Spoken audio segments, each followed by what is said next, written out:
Ultimate Spider-Man number 18.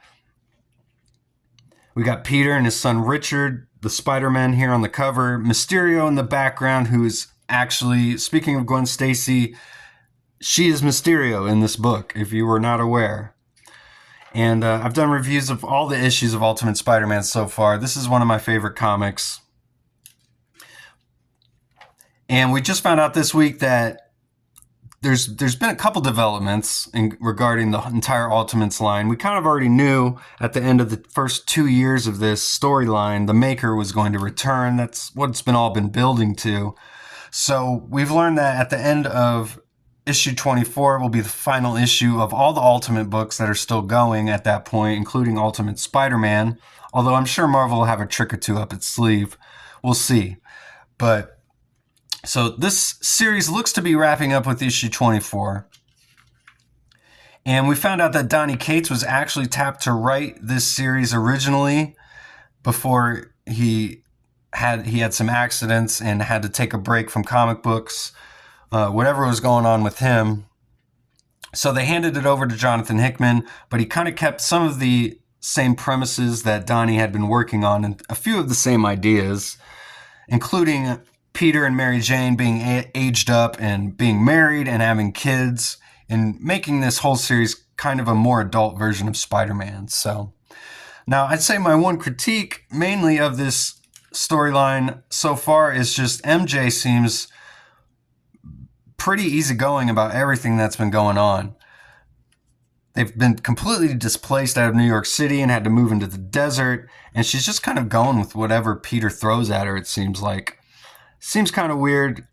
Mary Jane, out of all these other characters that are just completely getting, I feel like, developed very well, including Gwen Stacy and this whole Mysterio storyline, which I've shared my thoughts on this Mysterio storyline in the past few reviews, but I just feel like Mary Jane is the most underdeveloped character of this entire series so far. And you might even throw Peter in there because he only shows up, it feels like, half the time. But thankfully, we got Spider-Man back in this issue. Great splash page here. Marco Checchetto back on artwork as well on this issue. This looks like a great callback to some previous Spider-Man work by some other Spider-Man artists that he's doing on here. I really like this. Really like this stuff. Again, I haven't flipped through any of this yet, so just kind of seeing it for the first time. But great to see Spider-Man back and Marco Checchetto drawing him. Looks like he's drawing him a little bit differently too, or there's something different going on with the colors. Can't quite put my finger on it. And another weird thing is how Peter just seems to be totally okay with his son becoming Spider-Man. He doesn't seem too concerned with all the danger that comes with it at this point. He seems pretty oblivious to that. Seems a little bit out of character for Peter.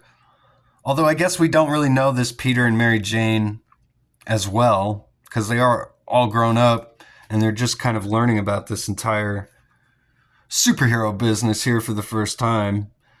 Peter just became Spider-Man, so...